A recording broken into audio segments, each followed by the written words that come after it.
So, hockey season's upon us, and hockey fans want us to talk about Vegas being not a hockey market. You know what? That's fine. So, if you're a Vegas fan, and if you're curious, I'm going to go over some basics. This is the Stanley Cup. You know what that is. It was donated to hockey by Lord Stanley. Lord Stanley's Cup is the greatest championship trophy in the world. I believe that. Baseball's got a pretty nifty one too, but this one, skated around the ice, there's nothing like it. There's just nothing like it. It is iconic, fantastic, and it is the drive and desire of every hockey player is to win one before their career is over. Terms you're going to need to know. Icing. Icing is when the puck is dumped in from your side of the red line past, there's a line at the net, there's a line, the goal line. Yeah, if it passes that, you shot it from center, it's icing. Players don't have to touch the puck for icing to be called. However, if there's a race, there's two guys that are close, one from each team, the referee may wait to see who, or the linesman may wait to see who touches it first before icing's called. Offside. If you're new to the game, welcome to the confusion of offsides. We don't know how it works anymore either. The idea of offside is that the puck cannot enter the zone after the players have entered the zone. So the puck has to enter the zone first. That started to change. Now it's, well, if a guy's got control of the puck, he can be in the zone before the puck, and it's fine. And it's like, how do you determine control? So it's kind of like football with catching and determining whether or not a guy's got control or whether or not the ground caused a fumble. Offside in hockey is sort of the same as the NFL's crap with fumbles, and we don't know what's going on and whose ball is it. It doesn't matter. Offside's sort of that way too. The trick is, after a goal is scored, a coach can challenge and say, I think that play was offside. And if that play does turn out to be offside, then the goal's overturned. However, you have until the puck is dropped after that goal. Once the puck's been dropped after that goal, you can no longer challenge. That challenge has changed this year, so starting this season, which for you Vegas Golden Knights fans will be fine because this is first year, if a coach makes that challenge and is wrong, there will be a 2-minute penalty for delay of game assessed on the coach. This was brought in because there were certain coaches who were just saying, I'm going to challenge it, knowing it was a good goal just to get their players a rest. Faceoffs. So faceoffs are pretty basic. And players face off. They get to center ice or wherever the linesman determines that a puck should be played to start, and the face-off takes place. However, you'll notice there's these lines on the ice in the face-off circles. Players are supposed to stand exactly there. If players aren't standing there, or if they're trying to cheat on that face-off, if they're not playing nice on the face-off, they get kicked out. And if two guys on the same team get kicked out on the same face-off, that's a penalty too. It's too bad that a brand new market is coming in when there's weird rule changes going on, but it is what it is. So when you're looking online, there's your goalie, defenseman, left wing, center, right wing. Your first line. When we talk about first liners, that means they are core scoring players. Second liners, also core scoring players, but usually more defensively responsible on the second line than the first. Third line, this is normally your checking line, your hard-working line, your penalty killers are going to end up there too. Fourth line, really depends on the team. For Vegas this year, I think it's going to be fast players. I don't know how much size there's going to be in the Vegas lineup, but I think that fourth line is going to be made up of hard-working players. Expansion teams are usually pretty hard-working. And yeah, so that's how that works. And defense, which is this here, your top two are going to be usually one offensive defenseman and one defensive guy to cover for him. Your third and fourth guys are going to be much the same, just a tier below the 1 and 2, unless you're Nashville. 5 and 6, these should be guys who don't cost you the game. So they have to be defensemen who are really responsible. They probably won't generate any offense, but they're responsible, and you may have a penalty killer that's your number 5 defenseman. Power play. And penalty killing. So this is bigger than a lot of people think it is. It's not as big as it used to be, though. So, of course, when your team gets a penalty, you're on the penalty kill. And when your team has a power play, that means that they have the penalty. If it's a 5-minute major and your team scores with the power play, that player does not come out of the penalty box. A 5-minute major, that power play continues. 2-minute minor, as soon as a power play goal is scored, penalty's over.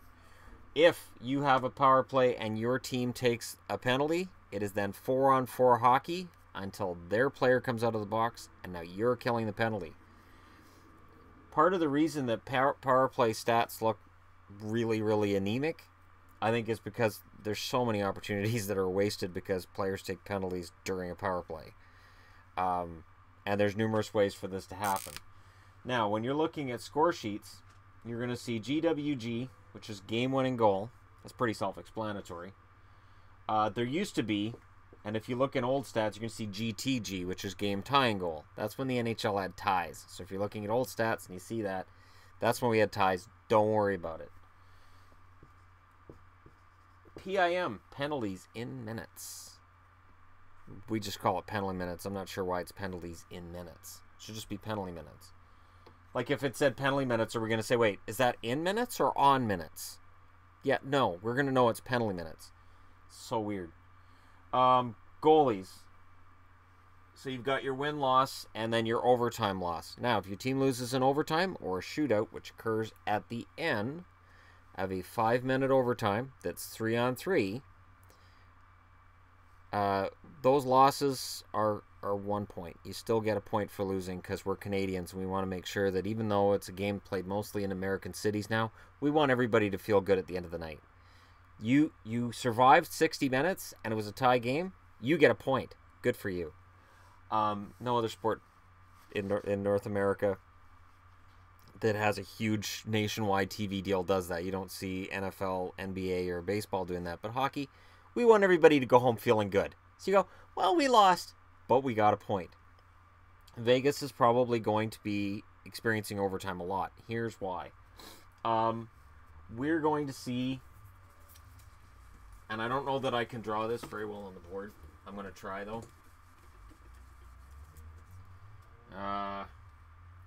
So, yeah, I'm not even going to try. I'm just going to write the term up here because you're going to hear it if you're a Vegas fan.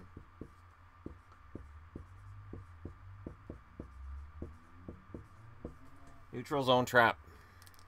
The neutral zone trap means that your coach feels comfortable playing defense or your team doesn't have a very potent attack. So the best way for you to win is to play back.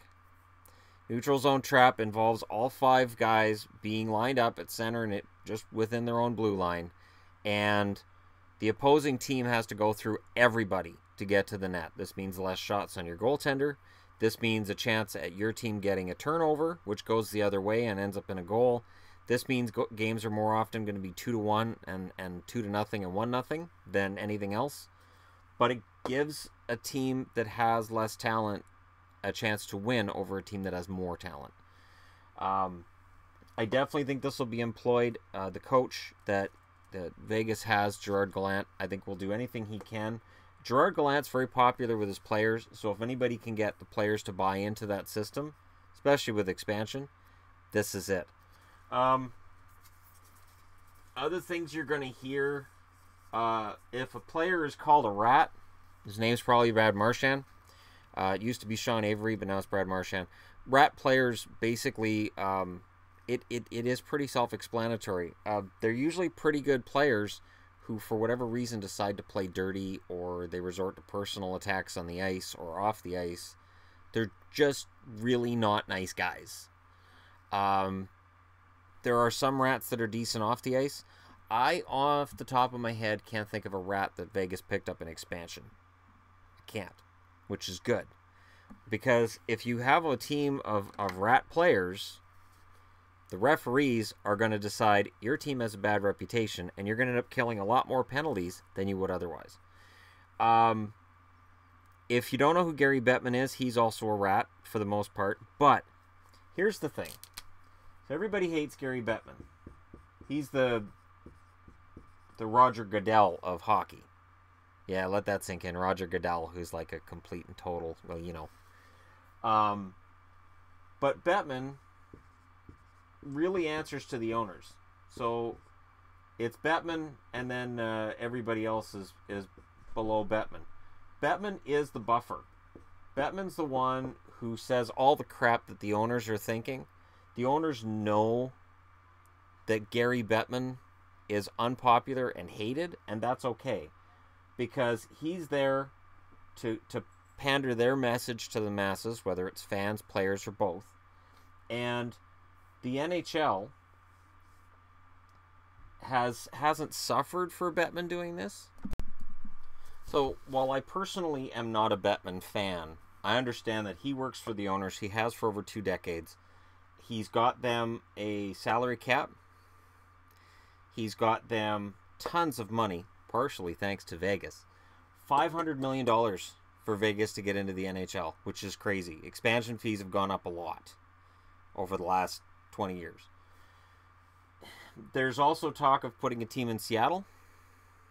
And of course, there's some talk of Calgary being in trouble, but Calgary's not really in trouble, so don't pay a whole lot of attention to that. That's just the owner's posturing. And Bettman posturing for the owner of the Calgary Flames. So this is the guy you're going to hate. This is the guy you're going to boo if you haven't booed him already. If you haven't and you see him, by all means, let him know you can't stand him. Don't throw things at him or they'll throw you out of the game. So that's one thing. You can't be throwing crap on the ice or you'll also get thrown out. Unless you're in Detroit, and then you can get thrown out for not throwing an octopus on the ice. I'm kidding. The Detroit octopus, I might as well explain. It started back in the, I believe it was the 40s. It represented the fact that an octopus has 8 legs, and at the time it took 8 wins to win a Stanley Cup, and it was sort of a celebratory thing that Detroit won a Stanley Cup. And now it's just octopus getting thrown on the ice, because 8 wins doesn't get you a Stanley Cup. Although it's one more than the Capitals have had with Ovechkin on them. So your defending Stanley Cup champions are the Pittsburgh Penguins. Everybody hates Sidney Crosby. Crosby is to NHL players with fans what Bettman is for the owners. And I don't really quite get it. I've never hated Crosby. It'll be up to you whether you do or you don't. Goaltending, I had started mentioning a little bit. I got off here.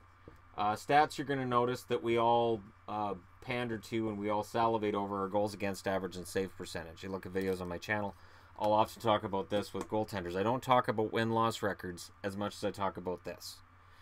Goals against average is just goals allowed per 60 minutes. So it's not per game, it's per 60 minutes they're on the ice. So you may see a guy who's got, you look at the games, you look at the goals against, you go, wait, this goals against doesn't divide right. You have to go by 60 minutes of a game. It's like ERA in baseball. Save percentage, that's just amount of shots faced and the amount of goals allowed. This is pretty much the most accurate way of telling whether you've got a good goaltender or not.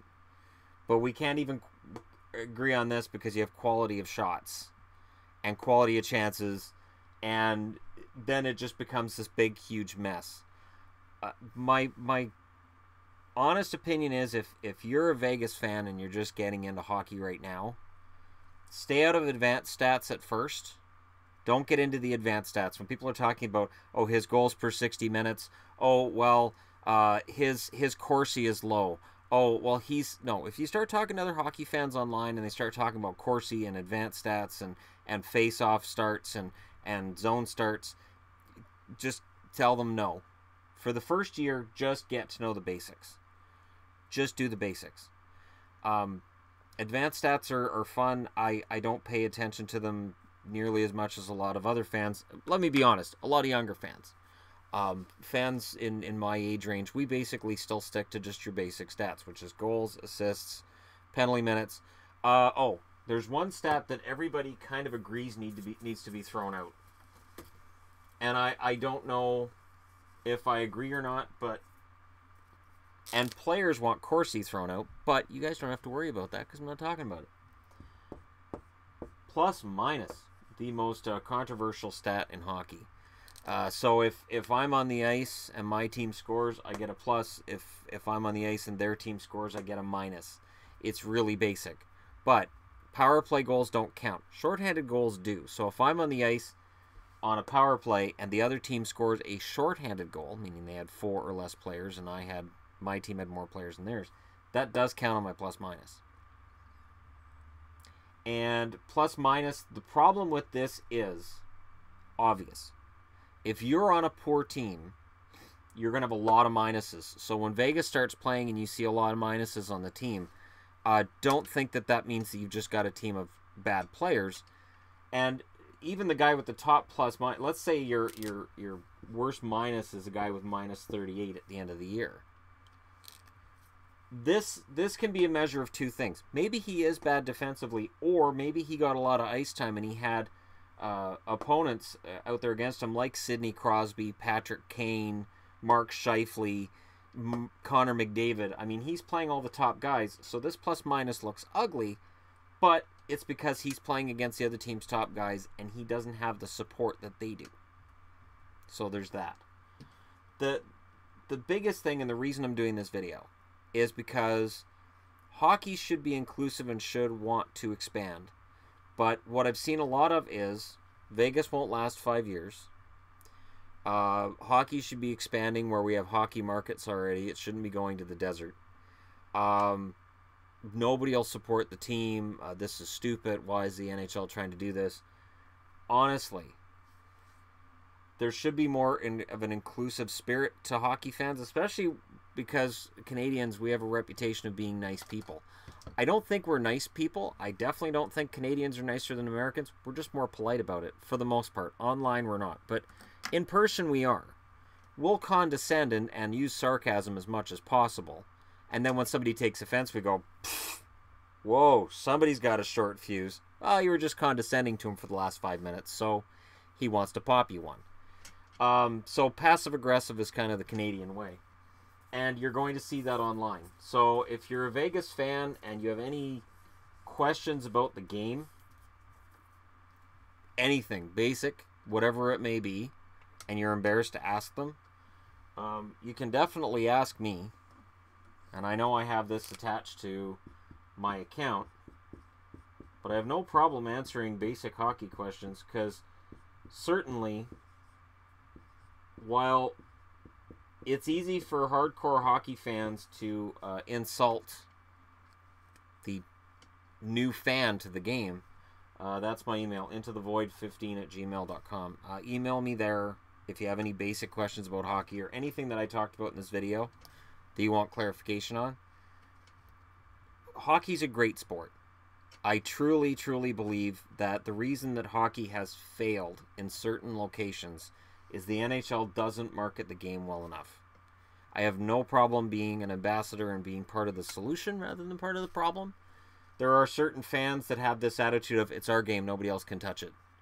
They should put a team in Quebec. What's the team going there for? It's not Vegas's fault that a team didn't go to Quebec. There wasn't a team going to Quebec anyways. It's Vegas, it's Seattle, it's Portland, it's cities that the NHL wants. I think the NHL wants Kansas City if they can find an owner that's willing to put a team in that beautiful stadium that they have there.